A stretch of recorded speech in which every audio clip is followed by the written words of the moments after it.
Anyone who's been paying attention to the business of biotech knows that we don't often host venture capital leaders on this show.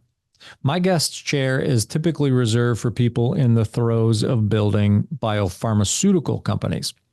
But when you have the opportunity to interview a guy with a Johns Hopkins BA, a Penn MD, and a Wharton MBA, the same guy who co-founded successful biotechs like Arcellx and Nkarta prior to launching his capital management practice, and whose capital management practice played the lead role in the launch of CRISPR therapeutics, and a guy who's simply a fantastic human being and a joy to talk with, you make an exception. I'm Matt Pillar. This is the Business of Biotech. And if you haven't placed him already, my guest on today's show is SR1 Capital Management CEO and Managing Partner, Dr. Simeon George. Simeon, welcome to the show. Thank you. Thank you for having me. It's great to be on this platform with you, podcast with you, and look forward to today's conversation. As do I. Yeah, I really appreciate you coming on. And as I mentioned from the outset of the conversation here in my opening sort of prologue, you're an MD, and typically the MDs that I have on this program, I'm going to say almost all of them, if not all of them, have spent a considerable amount of time early in their career either practicing or working in academia, or perhaps working in research at a large hospital or research university, prior to even thinking about or entertaining the idea of jumping into the business side of biotech, becoming a member of industry, working for a biopharmaceutical company, or, God forbid, jumping right in and launching new biotech companies. You look to be, at least on paper, quite different. It looks like you kind of made that decision very early on in your career. So I want to start there. I'm just curious around sort of what your intentions were at the time and what your frame of mind was when you came out of you came out of your MD studies and said, all right, what do I do next? Yeah, no, thank you. It's a great question. And, I would say for me, the majority of the most important decisions that I've made in my life have been driven more by heart and intuition and gut, if you will, rather than analyzing and sort of taking a more calculated way to decide what to do. And so, from my earliest memories through to today, what I've been drawn to and most passionate about is sort of being at an intersection between life sciences and problem solving and doing things that seem impossible, whether it's in the case of taking care of patients and trying to get them through some of the most challenging moments in their lives, or doing it, frankly, at scale, which I think the work that I do now in the industry that we're so grateful to be able to work in allows us to have access to, is the ability to have an impact across hundreds, thousands of patients, their loved ones, the ecosystem, and society beyond that. And so when I was making the initial decision, that was sort of the true north that I was gravitating towards. And I would also say, having benefited from the dual degree at Penn and having spent time between my clinical rotations and the business world, where I spent time in investment banking at Goldman, consulting at Bain, as well as SR1, where I actually did an internship, I at least have some level of informed sense of which direction, really resonated with my heart and with my intuition and gut.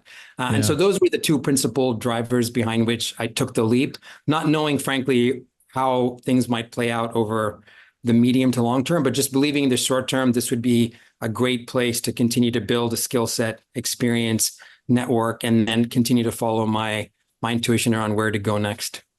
It's interesting you should say that. I mean, it's curious to me, like, you're so well trained, right? And well trained on data and facts on what we know about, human biology and medicine. And yet you let your gut and intuition guide such major decisions. Where do you think that comes from? Like, where do you think, what influences Simeon George to follow his heart rather than his very well trained and talented mind? Yeah, I mean, not that you don't follow that as well. Right. I don't mean to discredit that, but you know what I mean. Yeah. I mean, it's really funny. I mean, again, Matt, I'm sure we might get into this, but if I think back to my role as an investor over the last 10, 15 years, I can tell you in pretty much every instance, like, it's been within the first few minutes of meeting a founder entrepreneur, I've known that I wanted to invest in this company. Mm. And I've done the work. To your point, like it's not like I'm not rigorous on the analysis or that my team and I aren't spending time on all the details, but that initial intuition has always been, for me, just an incredible, I think, strength of mine. And, I'm not sure if it's God-given or if I've developed it over time. I do think my own sort of background, I moved around a lot as a child, different schools, different school systems between the UK, US. I've always been in uncomfortable situations, I'd say. And I've relied on an initial like self-belief, self-confidence, and an ability to make decisions in rapid fire to put me into situations that are more comfortable or that I can manage. And so that is the way I approach the work that I do. And if I'm honest, I feel more at home in those situations where it is uncertain, like there is no black or white decision, and you have to have a level of belief, trust, but verify. Like you have an initial instinct or sort of direction, and you do some validating work, and then you go back to that belief and sort of decide then what to do. So that has been, I'd say, foundational to my life experience. Yeah, that's interesting. I believe the first time we spoke, you told me that you grew up in the UK, correct? That's correct. Yeah. Yeah, and then you came over here for college, and I think I asked you how it's possible that you don't have an accent.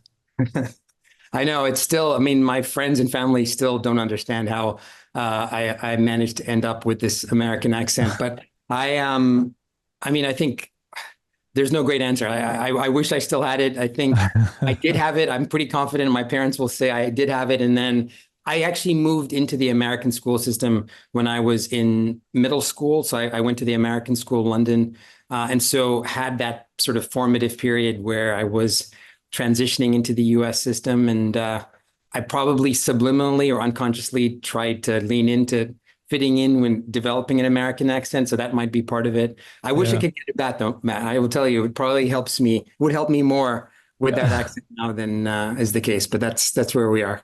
Can't just call it up, huh? No. I want to hear SR1's origin story because it's unique as well. Tell us a little bit about its foundations at GSK and how it came to be a standalone entity. Yeah, so that's right. So SR1 Capital Management, the firm that I work in now that I lead, is less than 4 years old. It's an independent investment firm that was spun out of GSK, GlaxoSmithKline, one of the largest multinational pharmaceutical companies, in the fall of 2020.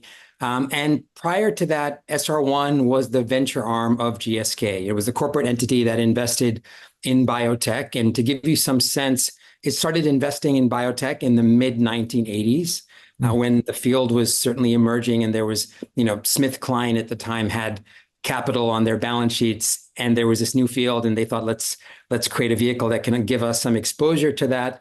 And to their credit, and to the credit of the organization as it evolved with mergers and leadership changes, the mission of that fund was really to be a financial vehicle, first and foremost, investing in this new field, emerging field of biotech that everyone appreciated would have an impact on the pharma ecosystem, and to provide a strategic lift to that organization, the R&D business development organization.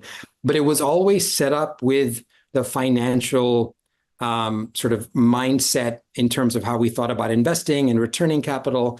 And so it was really that approach when I joined, in the late 2000s through to 2020, when we spun out, that we used to build a really meaningful network, invest in some really high quality companies, develop a track record, sort of do all of the capabilities of an independent fund, but doing it with one investor, which was GSK. And then we transitioned out, created a new fund, raised fresh pools of capital, have a broad set of investors, including GSK now, but are essentially on that same mission and journey of investing in biotech, identifying and nurturing the next crop of hopefully, generational startups, like companies that have an ambition to really transform the life sciences ecosystem.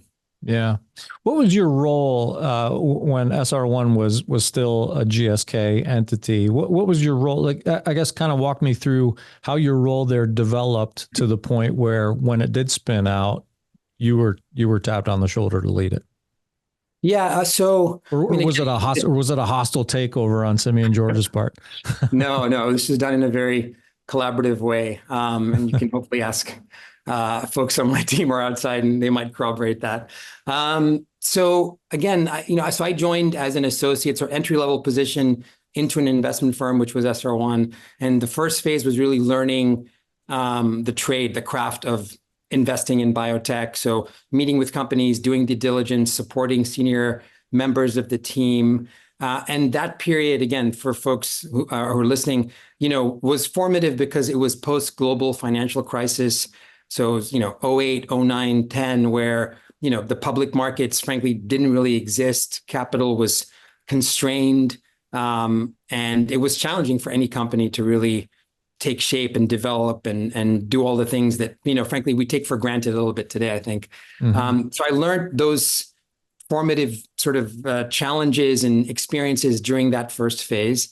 And then I shifted into a more senior role. I moved to the Bay Area. So I'd been in Philadelphia for the first part of my career with SR1. I moved to the Bay Area really to be the front face of SR1 in this vibrant ecosystem that is, West Coast biotech, Bay Area biotech, and really spent that period of time really trying to build a strong network of founders, entrepreneurs, investors, and managed to invest in some really high quality companies and learned from those entrepreneurs, those founders, those syndicates. Again, we're going to get into like the business of biotech, like what does it take to really create value in our ecosystem?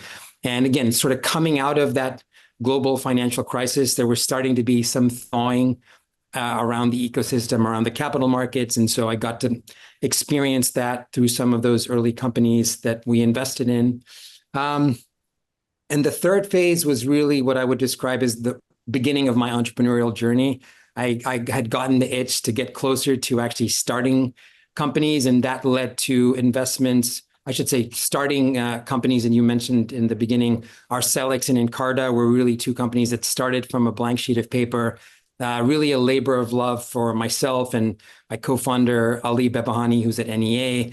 And we pulled those together with some incredible scientific founders, Dario Campagna in the case of Nkarta, and David Hilbert in the case of Arcellx, and launched those companies. But for that period, I got to live and breathe the experience of being a startup entrepreneur and, convincing first myself, then my team at SR1, then other investors and entrepreneurs and scientists to join these startups. And so, again, just an amazing experience at that point in time. And during that same period, invested in CRISPR when it was also really just a fledgling startup with, I joke, like two guys in a garage with some questionable IP. And so got to sort of ride that amazing experience and wave through to today, which has been just an enormous privilege for me.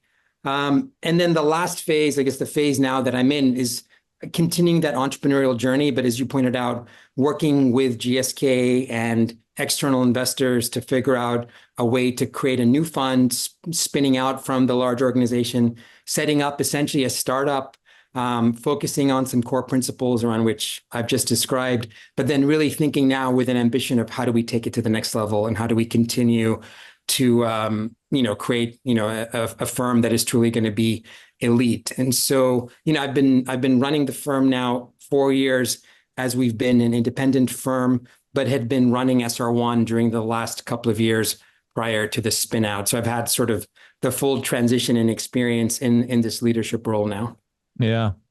Your experiences in '08, like during that downtime in the economy. Since then, I mean, from '08 to 24, we've seen it. I guess you describe it as a roller coaster. We've seen a lot of big ups and a lot of big downs again.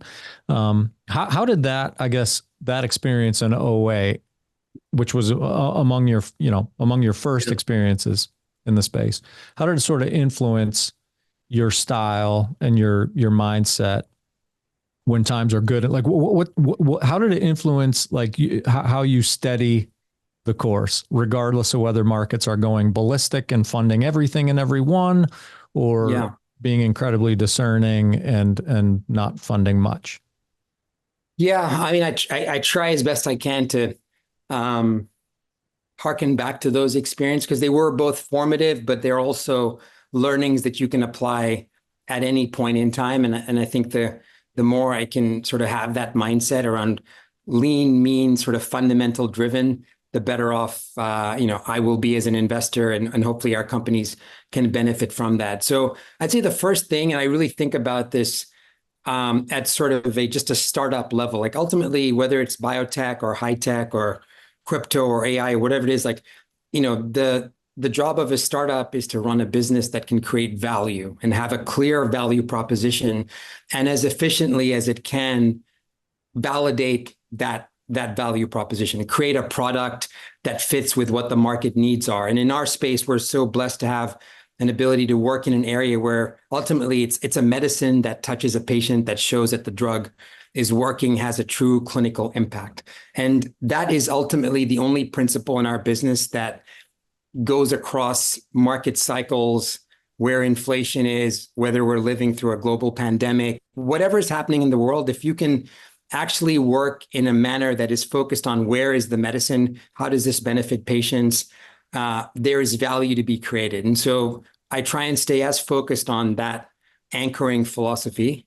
That's point number one. And point number two, it's really, being on an entrepreneurial or founder journey with the team there to try and help them as best we can put out every fire that's coming and being thrown their way, whether it's around capital raising, hiring, pharma partnering, again, whatever's happening on the macro that's impacting SVB blowing up, whatever it is, like being a thought partner, being someone that's there to counsel, to advise, to support, and sort of the blocking and tackling all the way through to the more strategic elements. It's really staying consistent with this mindset of we are in service of the founders and entrepreneurs and the startups that we're backing, with the assumption being that they're on this journey of science to medicine. So those are the things that I try and keep in my mind. And I find when I do that, everything else becomes noise or things that you can then calibrate how you want to deal with the particular issue. Yeah, those external forces. All right, so I want to break down some of the ground that you just covered, and I want to start. I want to start with you mentioned where is the medicine, and what's the patient impact? Like two central tenets of the mission. So what's your opinion on that? So, I mean, where's the medicine? Since you got into this business, that question, the answer to that question has probably changed. You've seen trends, so where is it today? And if you want, maybe even share some of the trend line that you've seen since you started founding and funding biotechs. Yeah. I mean, the truth is now I feel like we have, relative to even when I started, more tools in our armamentarium than we've ever had. And when I talk about tools, I'm talking principally about the different modalities, technologies, from small molecule through to advanced therapies, platform technologies. We talked about CRISPR, there's RNA, all the different ways you can modulate.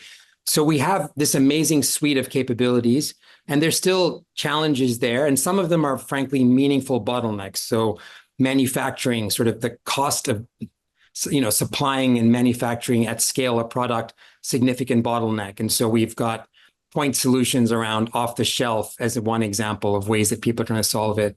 There's delivery challenges, which again can limit where a therapy can reach most effectively. And, liver is where, again, a lot of these advanced therapies end up. And so how do you get the medicine to different parts of the body? But, if you take a step back, there's more tools than we know what to do with. So it is actually in some ways a blessing and a curse, because what it means is the startups and investors such as ourselves have to be really, I'd say, vigilant and prudent to guard against falling in love with the technology, but rather focusing on, again, why is this particular, if it's a platform or, technology, why is it the right approach to go after a disease setting, whether it's the target you're talking about, the patient population, what is, again, going back to product market fit, I think that needs to be as refined as you can make it, as early in the journey as you can make it. And that is something that we have certainly been guilty of waiting too long in some instances. And as a result, you probably spend more time because you're in love with the technology and you're tinkering with it and you're optimizing in a way that practically doesn't help with that first key principle that I talked about. And so, I think where we are today, we've got amazing suite of technologies. we still have significant unmet need, head to toe, disease area, across disease area. And we really are at the tip of the spear in terms of what we're able to see and show now. And so again, using the CRISPR example, we have one approved medicine for sickle cell and beta thalassemia, Casgevy, which again, incredibly proud of the CRISPR team and the Vertex partnership. And now hopefully we're going to treat or cure patients. But, Matt, there are hundreds, if not thousands of diseases where we hope to use gene medicines now, right, to be able to treat, correct, cure. And so the onus now is on CRISPR and all the startups that are using these techniques to go and prosecute against the biology that makes the most sense with the tools that they have. Yeah. Looking at the portfolio and the companies we've been talking about, obviously we've been talking about cell and gene therapy companies a little bit here, just in reference to some of the companies that you've been involved with. Do you have sort of a deference towards the cell and gene space, ATMPs, or would you characterize SR1 as more agnostic in terms of the modalities it's most interested in? I'd say it's fairly agnostic. I haven't looked at the most recent numbers. We've done, I think, about 10 deals this year between seed, startup, all the way through late stage, private and public.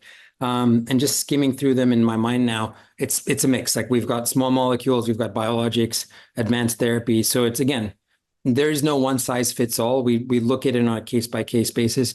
We certainly have deep expertise in these advanced areas to be able to call on and leverage as we are reviewing and underwriting a particular opportunity, but we will look at any approach that an entrepreneur or founder or startup is working on. Yeah. What about I want to ask sort of the same question, but from an indication standpoint. It's easy for people who have mission-driven philosophies to latch onto or marry to a specific indication or sets of indications. And when your goal is to make a broad patient impact, generally, like from the physician's perspective, broaden that patient impact. There's a huge continuum there. Like you can make a giant impact on people who suffer from a terrible and debilitating and perhaps deadly rare disease, but it's a limited number of patients, huge impact, limited number. Or, you can tackle any number of indications in oncology where you can have an impact on millions of patients. Do you have any preference there in terms of your own kind of your own kind of direction? Yeah, I mean, this goes a little bit to the inner workings of SR1, and I do think this is in my opinion, one of our differentiating features is we spend a ton of time on what we call organizational health and design and how we operate as a team. And it's a balancing act between sort of having this collaboration, teamwork orientation with an individual approach that allows folks on my team, including myself, to express ourselves and to follow the things that we're most excited about. And so the way that we square that, if you will, is we use what's called a prepared mind approach, which is each person on the team basically has the ability to focus in on certain disease areas, modalities, whether it's rare, niche indication, orphan indication, all the way through cardiovascular, metabolic.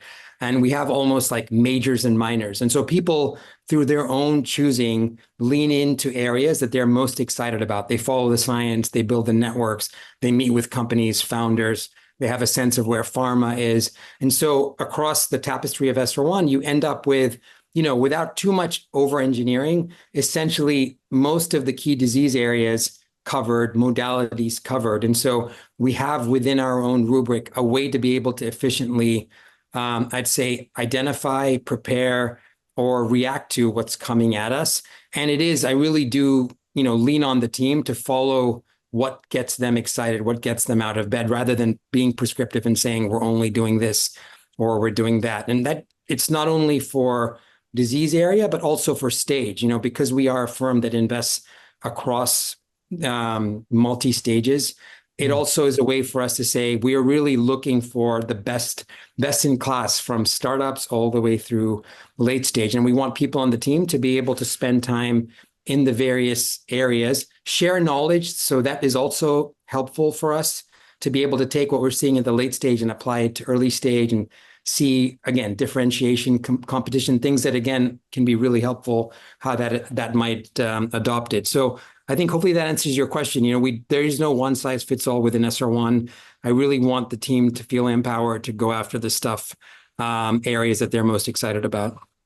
Yeah, I mean, it definitely does, but it begs a question about the team. So I want to talk about people for a minute. The team at SR1, beginning with the team at SR1, like, what does that team look like? Like, well, what is it comprised of in terms of expertise and what people are doing? And so it's a multi-part question. I want to get a good illustration of what the team at SR1 looks like and what they're doing, and then I want you to reflect a little bit on how the gut and intuition leadership style that you expressed earlier in our conversation applies to building that team out. Yeah, good question. So I think about our work as being principally in three categories. There's the sourcing piece, which I think we just talked about in terms of how, between prepared mind and allowing folks to go after areas of interest, that I'd say largely covers sourcing. And there's an investment team that's comprised of an investment committee, and we'll get into the committee in a second, 4 members, including myself, a set of investment professionals. There's 5 members on the investment professional side. And these are, again, extremely talented, generally technically trained or years of experience in industry that are working closely with the investment committee. So roughly 10 of the investing team. And then we have another 5 or 6 what we call venture partners that are there across different capacities, whether it's the sourcing piece. The second category after sourcing is selecting. And so there's this piece around how do we ultimately hone in on which are the deals that we want to do. And this is where I think your question around, again, trust but verify, how do you rely on your intuition, validate it or invalidate it based on the work that you do, and then come back to your gut. That's where that selecting piece becomes critical. And so we have on a weekly basis, at least 2 meetings with the team where we are reviewing deals, getting updates from sub teams on the work that they're doing, and having, frankly, fairly open conversations, which the mindset really there is best ideas win. Like, no one knows what the truth is. And so if you're you have prior knowledge, you're prepared, you've done the work on the particular deal, you have as much data, you're convinced, you come in and you have a dialogue with myself and other members of the team, and we genuinely are there to support the best ideas that might come from these sorts of interactions. So that's the selecting piece. It has a mix of art and science to it, which I think is important. And then the last piece is summiting. So there's sourcing, selecting, and summiting. And summiting is the area where all the work that goes in post-investment. So it's like you're married to the startup now.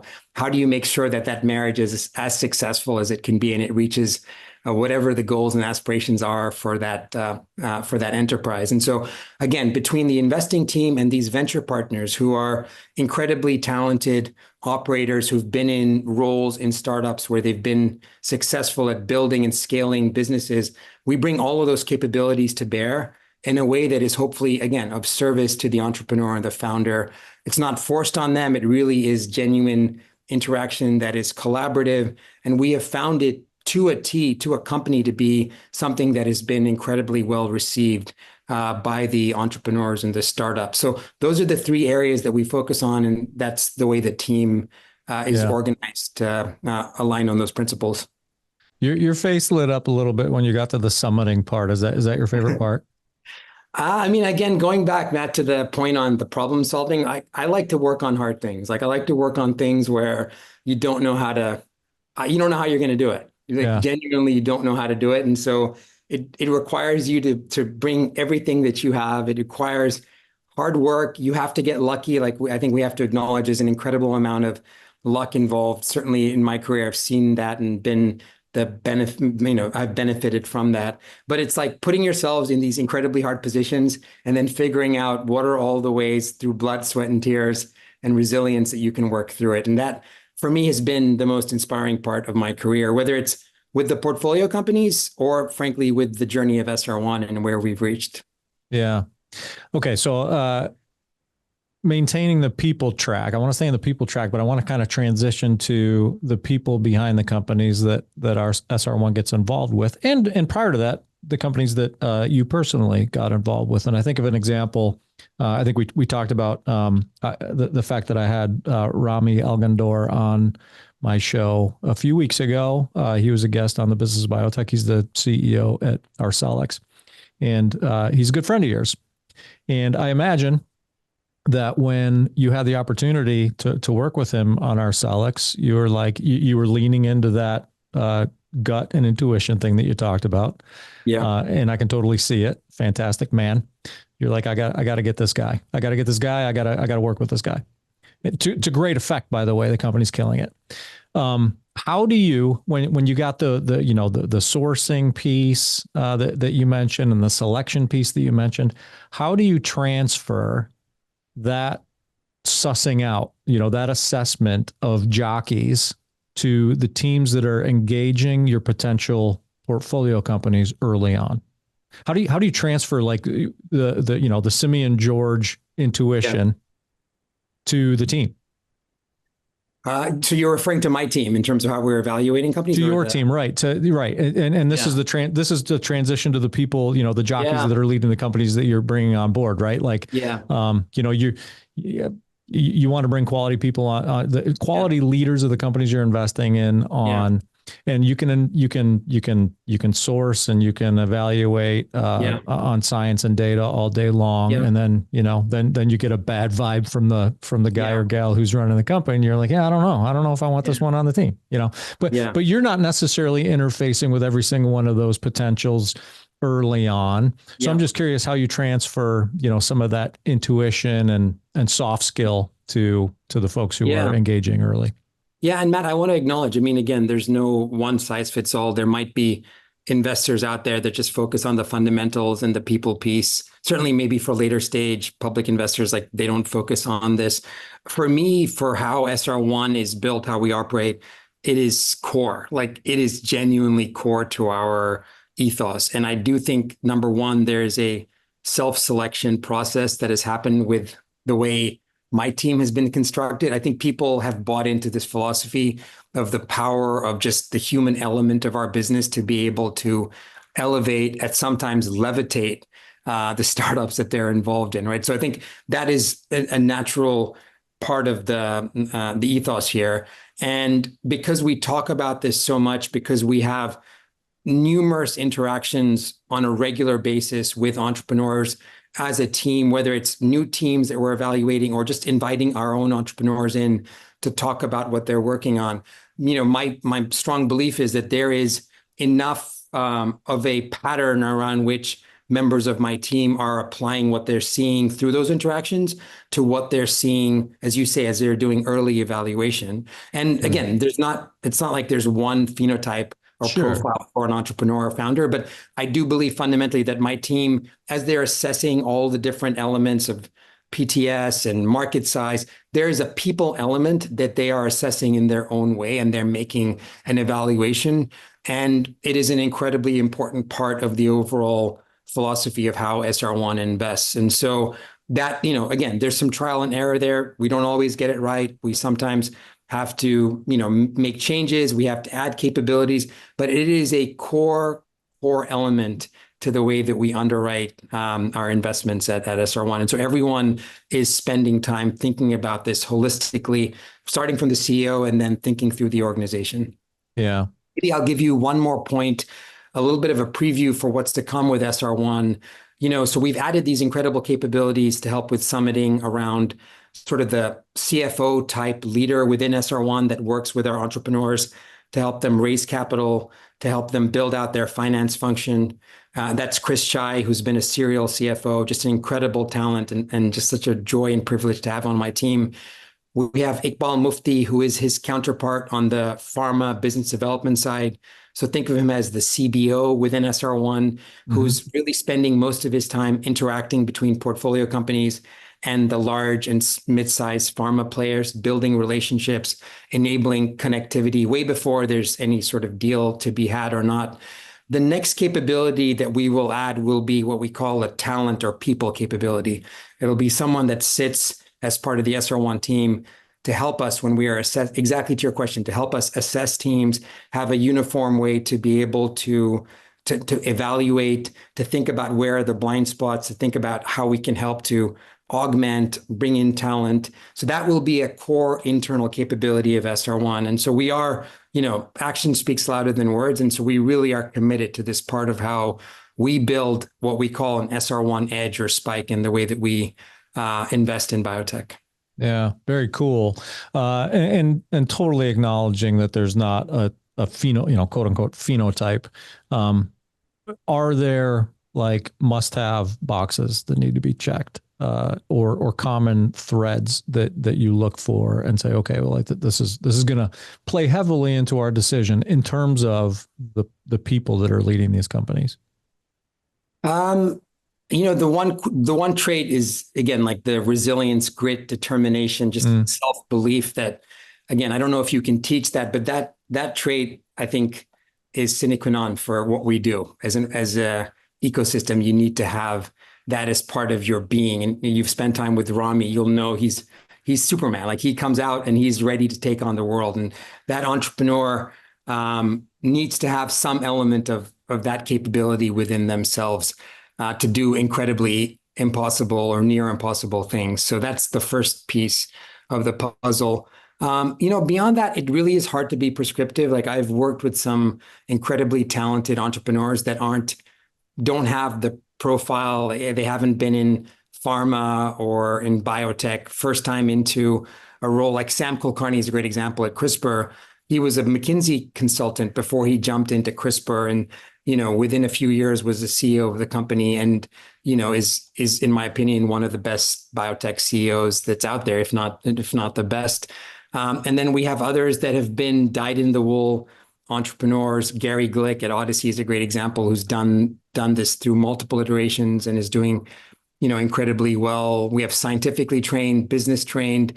So it really does, there's no one size fits all, but that self-belief, that tenacity, resilience is the key thing. Maybe the second piece I would say, though, self-awareness is really important, both in terms of how you build capability around you. So understanding where you're strong, where you need to add depth and capability, self-awareness at the board level, how you engage with your investors, directors in a way that allows for a really, again, an environment that is conducive to ultimately executing on the plan of the startup, right? That's an important element too, I would say. It's interesting. I mean, self-awareness, we could talk all day about this philosophically, but it intrigues me. Self-awareness, in my mind, requires a healthy dose of humility. And when you talk about Superman, like, you talk about Rami, like, yeah, I get that impression too. And I've spent enough time with him and I credit myself with a little bit of decent gut and intuition. Like, I believe that guy to be genuine. I believe him to be the real deal after spending time with him.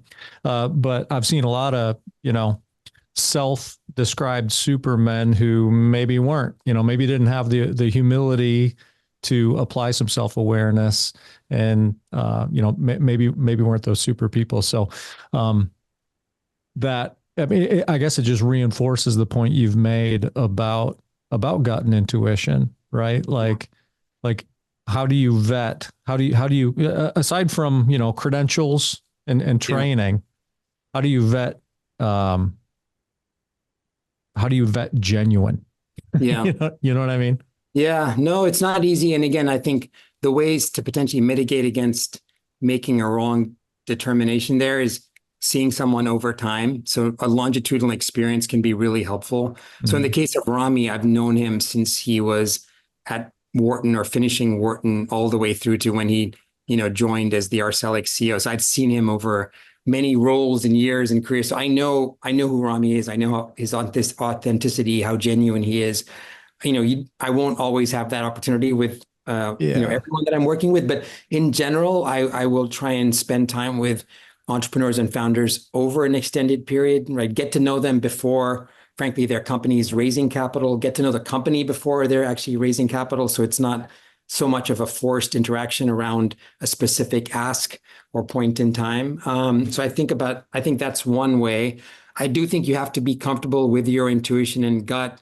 And then again, referencing can be, if done appropriately, can be done in a way that can really peel the onion to layers and depth that can really give you a better sense of the person. I think that's helpful. But yeah, you're right. I mean, listen, there's some of these key strengths can turn into your weaknesses too also, right? So you have to be, you have to sort of be mindful of that. And I do want to hone in on one point I mentioned first, then you brought up like this idea of like Superman. Like I genuinely do believe we need more like high in high positions, women that can represent the broader ecosystem and demographics of our business. And if we do that, our companies will be in a better shape, in my opinion, right? To have the diversity of experiences, life experiences, work experiences, just thoughts that a broader set of the demographic can represent. And that's one of the things at SR1 we've certainly been leaning into.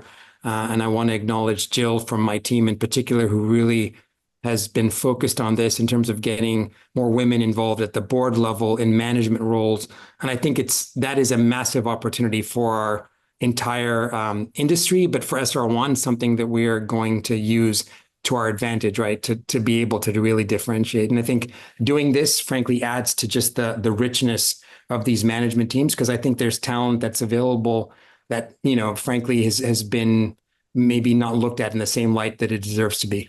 Yeah, no, good. It's a good point. We need to get to a point where the phraseology of superwoman rolls off the tongue as easily as Superman, right? Yep.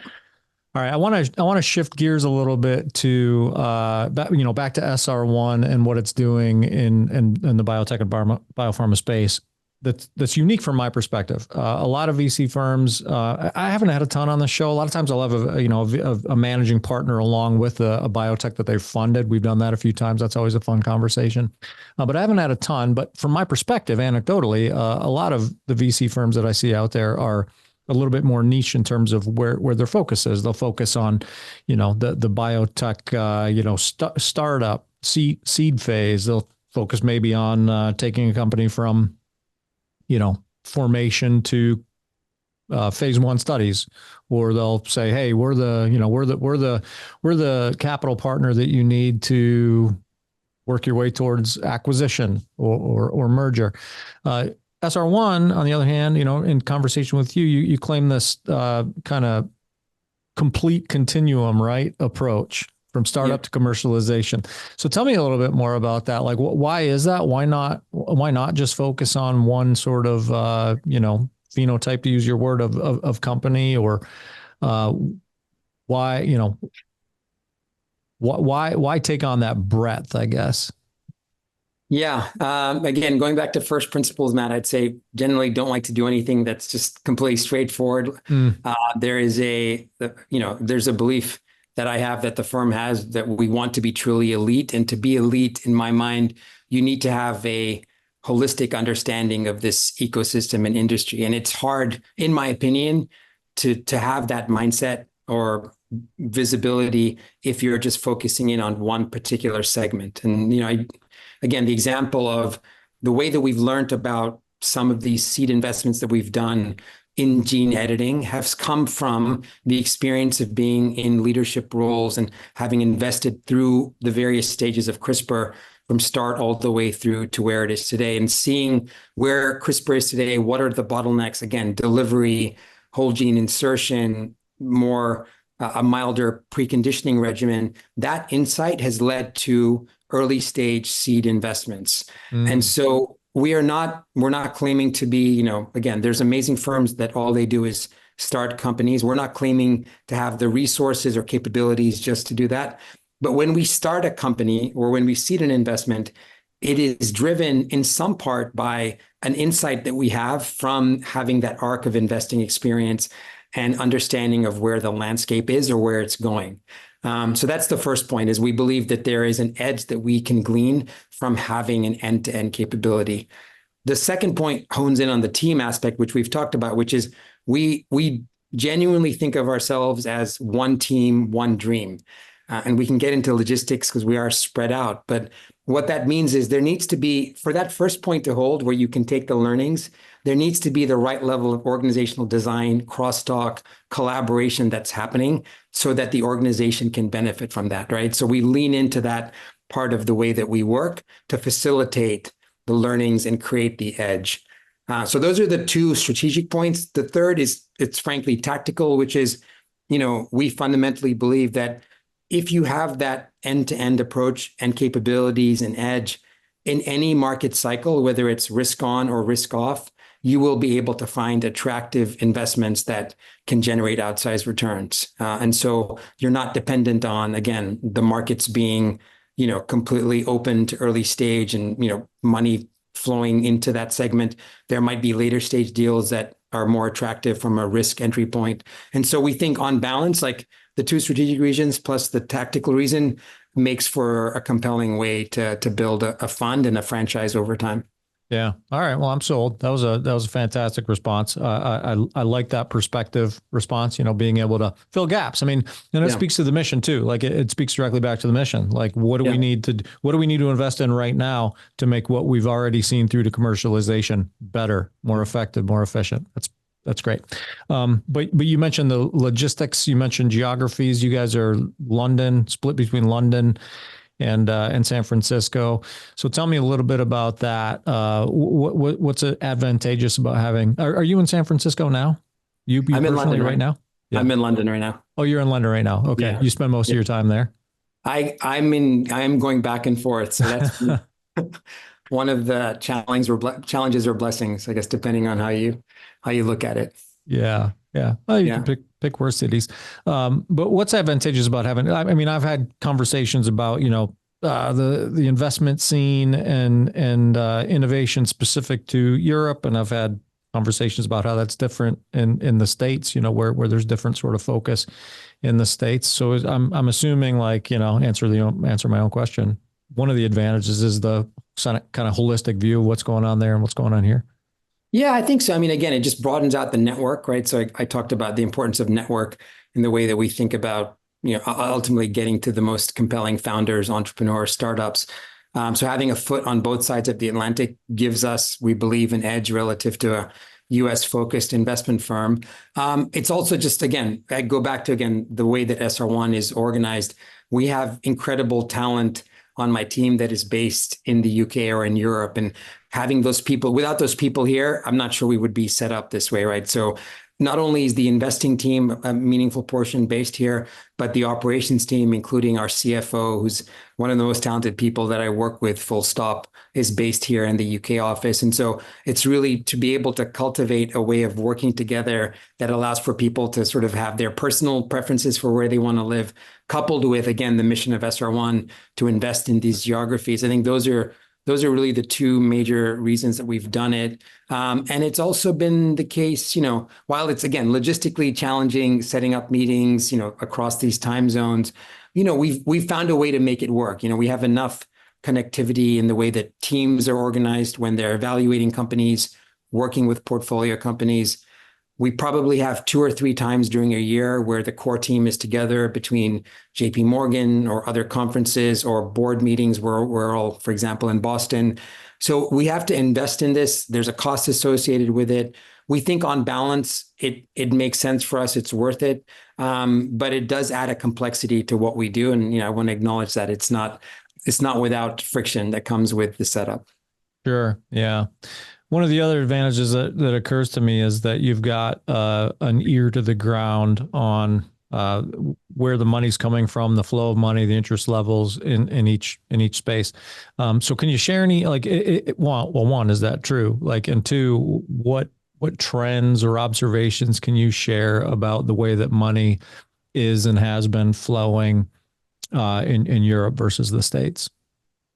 Yeah, I mean, it's definitely been, I'd say over my investing career, it's been, an order of magnitude difference in terms of just the amount of capital that flows into biotech relative to US, right, in Europe. And, my experience has been that for the most part, European biotechs have been more drip-fed capital, incremental amount of capital infusions to get to the next milestone. And you could argue in the US, maybe companies have been overfed at time and there's indigestion that comes from overfeeding. But I'd say over the last few years, there's just more activity here in Europe. We've always known there's high quality science here, great institutions. The pedigree is as good as we see in the US. But there's now more capital, certainly from us and from other large players, flowing into this ecosystem on the private side. And so I think that's a reason to be optimistic. But the reality is, at least based on July 31st, while we're recording this podcast, the public markets are largely US based for all of these startups, wherever they're, like CRISPR is a good example, Swiss based company that is now listed on NASDAQ, has operations in the US. So the flow of capital on the private side, I wouldn't say it's even, but it's starting to rebalance in a way that's favorable to Europe. But as you skew towards later stage and the public markets, all of the major action happens in the US, and I don't see that changing for the foreseeable future. Yeah. Yeah. Very good. We're running short on time here, Simeon, but before I get to my final question for you, which is the hardest question to answer, what haven't I asked you? What haven't I asked you that you think would be valuable information for our audience of biotech builders? I mean, I'd say again, like, find sort of the purpose, the calling for why the entrepreneur, the founder, the startup exists. Like, why do you exist? And if you can be really aligned with that mission and focus on that, everything else you will be able to work through it. You'll have that sort of mindset. You'll have the resilience and belief in what you're doing. And again, nothing is easy. Nothing great is easy. And so, I'm inspired every time I meet entrepreneurs and founders that are on that journey, that have that belief system on what they're working on. And, so I wish everyone all the best and as much luck as they can garner also. Well, you answered the last question I was going to ask you. So yeah, the last question I was going to ask you is the hardest question to answer. And that's, this pithy and meaningful piece of advice. So I don't have a last question to ask you. That was it. Oh, wow. Okay. I didn't know that was coming. I mean, I'd say to sum it up, it's find ways to increase your luck surface area. I heard this phrase, luck surface area, and I love it. It's like, do whatever you can. It requires inspiration, perspiration, preparation, but increase your luck surface area over time and put yourself in position to get lucky. That's what I say to myself and my team, frankly, whenever we're together. Like, that's one of the key, ways that you put, you hopefully are successful. Yeah, I like that. Can you attribute that quote to someone, or does it escape you? I can't remember. I don't know if someone deserves credit for that. Yeah, it's definitely not my quote. I read it somewhere, and if I find it, I will let you know, Matt, but it's certainly not my quote. But I love it. It's a good one. It's a good one. That's a perfect one to end on.